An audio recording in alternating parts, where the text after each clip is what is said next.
તો અમદાવાદમાં યુથ કોંગ્રેસમાં ભડકો, દરિયાપુર વિધાનસભાના 3 વોર્ડમાંથી રાજીનામા, યુવક કોંગ્રેસ અને એનએસયુઆઈના કાર્યકરોના રાજીનામા, કોંગ્રેસ માઇનોરિટી ડિપાર્ટમેન્ટના અનેક પદો પરથી રાજીનામા આપવા આવ્યા હોવાની જાણકારી મળી રહી છે. તો ગુજરાત કોંગ્રેસે જિલ્લાઓમાં મેન્ડેટ મોકલી આપ્યા છે. ઉમેદવારો જાહેર થાય એ પૂર્વે મેન્ડેટ મોકલવામાં આવ્યા. પ્રભારીઓ અને નિરીક્ષકોને મેન્ડેટ પહોંચાડવાની જવાબદારી કોંગ્રેસના જિલ્લા પ્રમુખોને પણ અપાઈ છે. ખાસ સૂચના, કોઈપણ બેઠક પર પક્ષની ભૂલના કારણે ફોર્મ ભરવાનું ન રહી જાય એની તકેદારી રાખવી. નિરીક્ષક અને તાલુકા પ્રમુખ આવતીકાલે કોંગ્રેસ ઉમેદવારોના મેન્ડેટ રજૂ કરશે. 2021 સ્થાનિક સ્વરાજ્યની ચૂંટણીમાં અનેક બેઠકો કોંગ્રેસ લડ્યા વગર જ હારી ગયું હતું. કોઈપણ બેઠક પર ચૂંટણી લડ્યા પૂર્વે જ હાર ન મળે એ માટે પણ સૂચના અપાઈ છે.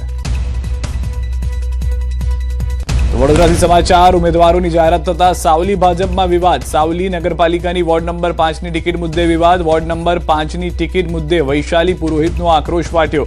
ટિકિટમાં અન્યાયનો આક્ષેપ કરી ભાવુક થઈ રડી પડ્યા. મહિલા મોરચાની મહામંત્રી પદેથી આપી દીધું રાજીનામું. વર્ષોથી કાર્ય કરવા છતાં અવગણના થવાની કરી ફરિયાદ. તો રાત દાડો ખાધા પીધા વગર ત્યાં દોડીશું આટલું, તો તમે મારું શું જોયું ભાઈ? કશું જોયું નહીં તમે? મારી મહેનત કોઈ જોઈ નહીં તમને? મારી મહેનત કોઈ દેખાય નહીં તમને? તો રાજકોટ મહાનગરપાલિકાની ચૂંટણીનો જંગ આખરે ભાજપમાં કોકડું ઉકેલાઈ ગયું છે. ઉમેદવારોને ફોન આવવાના થઈ ગયા છે શરૂ. વોર્ડ નંબર 1માંથી પૂર્વ ડેપ્યુટી મેયર નરેન્દ્રસિંહ ઉર્ફે ટીકુભા જાડેજા અને advocate Haresh Parsoda, ward number 8માંથી સાંસદ પરસોત્તમ રૂપાલાના પીએ મનીષ ભટ્ટ અને કિરણ પટેલ, વોર્ડ નંબર 10માંથી ઘનશ્યામ હેરબાને ફોન આવ્યો છે. જોકે સત્તાવાર જાહેરાત બાકી છે. ઉમેદવારો પણ ફોન આવ્યો કે નહીં તે અંગે કંઈ બોલવાનું ટાળી રહ્યા છે. તો હાલમાં રાજકોટની અંદર કોકડું ગૂંચવાયું હતું તેવી જે જાણકારી મળતી હતી તેને લઈને ચિત્ર સ્પષ્ટ થતું જોવા મળી રહ્યું છે. જોકે સત્તાવાર રીતે ઉમેદવારો હજી પણ જ્યાં સુધી લિસ્ટ ના આવે ત્યાં સુધી બોલવાનું ટાળી રહ્યા હોય તેવું લાગી રહ્યું છે. અંકિત, વધુ માહિતી મેળવીશું. ન્યૂઝ 18 સંવાદદાતા અમારી સાથે જોડાઈ ગયા છે. અંકિત, જે રીતની પરિસ્થિતિ હાલમાં જોવા મળી રહી છે, ટૂંક સમયની અંદર સત્તાવાર નામ પણ જાહેર થશે, પરંતુ શું જાણકારી છે? કોના કોના નામ, કયા કયા વોર્ડ? ચોક્કસથી સિદ્ધાર્થ, વાત કરવામાં આવે તો ગાંધીનગર ખાતે છેલ્લા 3 દિવસથી આ મામલે મહામંથન છે તે ચાલી રહ્યું છે અને ગઈકાલે રાજકોટ શહેર ભાજપનો ટર્ન છે તે મોડી રાત્રે પૂર્ણ થયો હતો અને તમામ જે પદાધિકારીઓ છે, ખાસ કરીને વાત કરવામાં આવે તો સંગઠનના જે પદાધિકારીઓ છે ને સાત ધારાસભ્યો તેમજ સાંસદ સભ્ય એ તમામ મોડી રાત્રે રાજકોટ પરત આવ્યા હતા.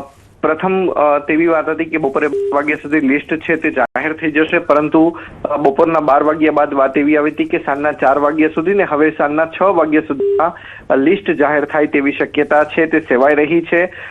ભારતીય જનતા પાર્ટી દ્વારા 68 જેટલા વકીલોની જે લીગલ જે ટીમ છે તે જી આભાર અંકિત સમગ્ર માહિતી બદલ. તો હજી ટૂંક સમયની અંદર સત્તાવાર નામ જાહેર થશે. આ તરફ ચૂંટણીમાં ભાજપના ઉમેદવારને લઈને સમાચાર, મનપામાં ઉમેદવારો જાહેર ન કરતા અસમંજસ. અમદાવાદ, સુરત, જામનગર મનપાના ઉમેદવારો સત્તાવાર રીતે જાહેર થવાના બાકી.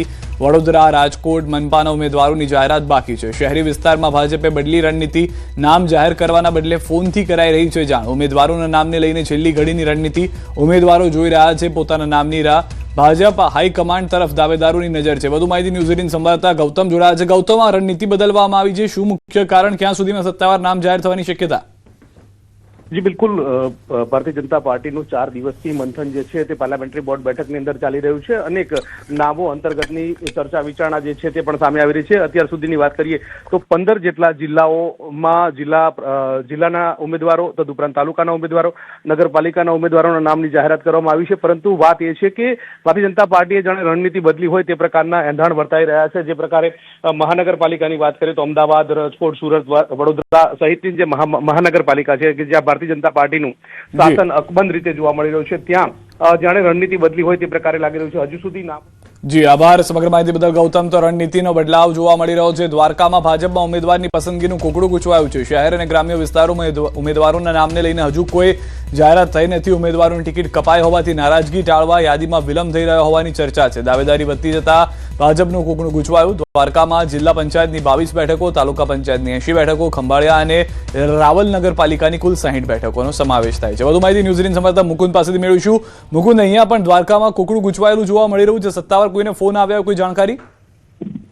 સિદ્ધાર્થ, વાત કરવામાં આવે તો દેવભૂમિ દ્વારકા જિલ્લામાં સ્થાનિક સ્વરાજ્યની ચૂંટણીને લઈ ભાજપમાં પણ કોકડું ગૂંચવાયું છે. શહેર અને ગ્રામ્ય વિસ્તારમાં જે ઉમેદવારોના નામ જાહેર કરવાના હોય છે તેમાં હજી કોઈ સત્તાવાર જાહેરાત કરવામાં નથી આવી. કેટલાક ઉમેદવારોની જે ટિકિટ છે તે ટિકિટ કપાઈ હોવાની ચર્ચા પણ હાલ જે સેવાઈ રહી છે, જેને લઈ દ્વારકા જિલ્લામાં જિલ્લા પંચાયતની 22 બેઠકો, તાલુકા પંચાયતની 80 અને ખંભાળિયા તેમજ રાવલ નગરપાલિકાની 60 બેઠકોમાં ઉમેદવારો વધી જવાના કારણે જે દાવેદારો છે આ દાવેદારોનો વધારો હોવાના કારણે જે ભાજપ છે તે ભાજપની જે જિલ્લા પંચાયત અને તાલુકા પંચાયત અને નગરપાલિકાની ચૂંટણીમાં જે હાલ કોઈ સત્તાવાર જાહેરાત કરવામાં નથી આભાર આવી. મુકુંદ સમગ્ર માહિતી બદલ. સત્તાવાર જાહેરાતની રાહ જોવામાં આવી રહી છે. દ્વારકામાં ગીર સોમનાથ જિલ્લામાં સ્થાનિક સ્વરાજ્યની ચૂંટણીને લઈને રાજકીય ગતિવિધિઓ તેજ બની ગઈ છે. કોડીનારમાં કોંગ્રેસ દ્વારા આજે કુલ 25 ઉમેદવારી ફોર્મ રજૂ કરવામાં આવ્યા, જેમાં જિલ્લા પંચાયતની 5 અને તાલુકા પંચાયતની 20 બેઠકોનો સમાવેશ થાય છે. બીજી તરફ આમ આદમી પાર્ટી દ્વારા અત્યાર સુધીમાં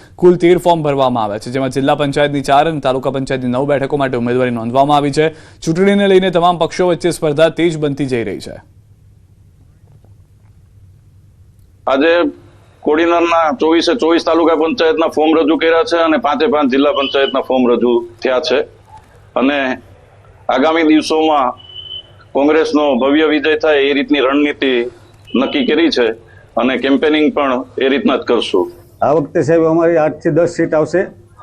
તાલુકા પંચાયતની, જિલ્લા પંચાયતની 2-5 સીટ અમારી આવશે ને ઓલી વખતે એકલો હાથે પણ પહેલી વખત પાર્ટી આવી હતી ને ફક્ત એકલો જ હતો તોય 12,000 મત લઈ આવ્યા હતા. આ વખતે તો અમારે આખી વિધાનસભા અમારી જોડે છે.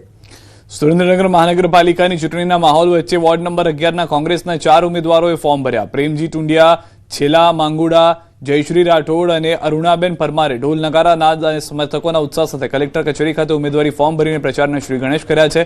આ પ્રસંગે ઉમેદવારોએ ભાજપના શાસન પર ભ્રષ્ટાચારનો આરોપ લગાવી તેનો અંત લાવવાનો સંકલ્પ કર્યો હતો. તેમજ રસ્તા, પાણી, સફાઈ જેવી પ્રાથમિક સુવિધાઓ અને મોંઘવારી જેવા મુદ્દાઓ સાથે લોકો વચ્ચે જઈને ભવ્ય જીત મેળવવાનો વિશ્વાસ વ્યક્ત કર્યો હતો.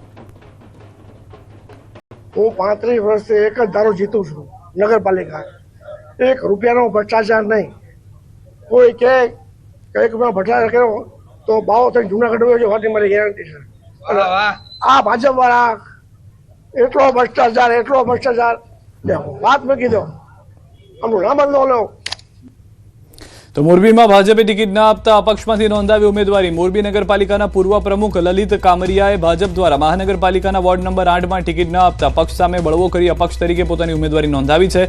ભાજપમાંથી ટિકિટ ન મળતા નારાજ થયેલા લલિતભાઈ મોટી સંખ્યામાં પોતાના સમર્થકો અને વિસ્તારના લોકો સાથે શક્તિ પ્રદર્શન કરીને ઉમેદવારી ફોર્મ ભરવા માટે સેવા સદન ખાતે પહોંચ્યા, જેના કારણે સ્થાનિક રાજકારણમાં ગરમાવો આવ્યો છે. સ્થાનિક સ્વરાજ્યની ચૂંટણી આવતા જ મોરબી મહાનગરપાલિકાની ચૂંટણી પણ આવી છે, ત્યારે મોરબી નગરપાલિકાના પૂર્વ પ્રમુખ છે જેને અપક્ષ ઉમેદવારી નોંધાવી છે. આપણે એમની સાથે સીધી વાત કરીશું, શા માટે અપક્ષ ઉમેદવારી નોંધાવી છે અને શું વાત છે. લલિતભાઈ, જે પ્રકારે તમે આજે મોરબીમાં મહાનગરપાલિકા માટે તમે અપક્ષ ઉમેદવારી નોંધાવી છે, શું વાત છે?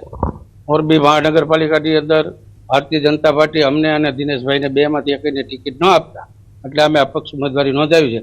અને મોરબી મહાનગરપાલિકાની નગરપાલિકા હતી ત્યારે હું 2013 થી 2015 સુધી પ્રમુખ તરીકે મેં કામ કર્યું છે અને દિનેશભાઈએ પણ છેલ્લા 5 વર્ષમાં ઘણું બધું કામ કર્યું.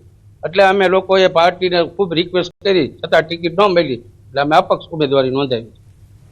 તો પક્ષ સાથે છેડો ફાડો છો એવી વાત છે? ના, પક્ષ સાથે છેડો તો ફાડો, અપક્ષ ઉમેદવારી કર્યા પછી છેડો ફાડવાની ક્યાં વાત આવે? આમાં કોઈ બાબત જ નથી. અમે અપક્ષ લડી છીએ અને તમામ 8 નંબર વોર્ડના તમામ મતદારોએ કીધું છે કે તમે અપક્ષ લડો એટલે અમે અપક્ષ ફોર્મ ભરાયું છે. લલિતભાઈ કામરિયા હતા જે મોરબી નગરપાલિકાના પૂર્વ પ્રમુખ છે, જેને અત્યારે મહાનગરપાલિકામાં ટિકિટ ન મળવાની વાતને લઈને અપક્ષ ઉમેદવારી નોંધાવી છે. કેમેરામેન સાથે રવિ બડાણિયા, ન્યૂઝ 18 ગુજરાતી, મોરબી. તો જૂનાગઢમાં સ્થાનિક ચૂંટણીઓ પહેલા રાજકીય માહોલ ગરમાયો છે. જિલ્લા પંચાયત શિક્ષણ સમિતિના પૂર્વ ચેરમેને ભારતીય જનતા પાર્ટી સાથે છેડો ફાડી આમ આદમી પાર્ટીમાંથી ઉમેદવારી ફોર્મ ભરતા ખળભળાટ મચી ગયો. અપક્ષ પલટાની સાથે જ પૂર્વ ચેરમેનના પતિએ ભાજપ સામે ગંભીર આક્ષેપો કર્યા, જેના કારણે જિલ્લાના રાજકારણમાં ગરમાવો આવી ગયો છે.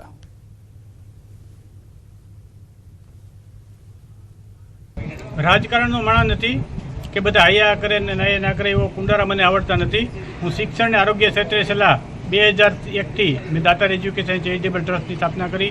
હું કોઈ જ્ઞાતિ પૂછતો નથી. હોસ્પિટલનું કામ હોય કે શિક્ષણનું કામ હોય કે બીજું કોઈ પણ હોય, મેં કોઈ બાબતમાં કોઈને પૂછ્યું નથી. હું મારી રીતે કામગીરી કરું જ છું. એ કામગીરી મારી ચાલુ રહેશે. રણનીતિની અંદર બીજું કાંઈ નથી. મેં પક્ષમાંથી ફોર્મ ભર્યું છે મારા પત્નીએ જિલ્લા પંચાયત ધંધુસર સીટમાં મુક્ષી પસંદ અહમદ છે. ત્યારે મને મારા ખુદ હાઈકમાન્ડ, મારા પ્રજાજનો અને મારા વિસ્તારના લોકો જે મેં 5 વર્ષની કામગીરી કરેલી છે એ યાદ રાખીને મને કુલ કહેવામાં આવ્યું કે તમે ઊભો, એટલે મેં ઉમેદવારી કરી છે. વલસાડ જિલ્લા પંચાયત, તાલુકા પંચાયત અને નગરપાલિકાના ઉમેદવારોના નામ જાહેર. વાપી મનપાના તમામ ઉમેદવારોના નામ જાહેર. ભાજપના ઉમેદવારોના નામ જાહેર થયા છે. વાપી મહાનગર પાલિકા ભાજપના ઉમેદવાર જાહેર. 13 વોર્ડની 52 બેઠકો જાહેર. વલસાડ જિલ્લા પંચાયતની 36 બેઠકોના ઉમેદવારો જાહેર.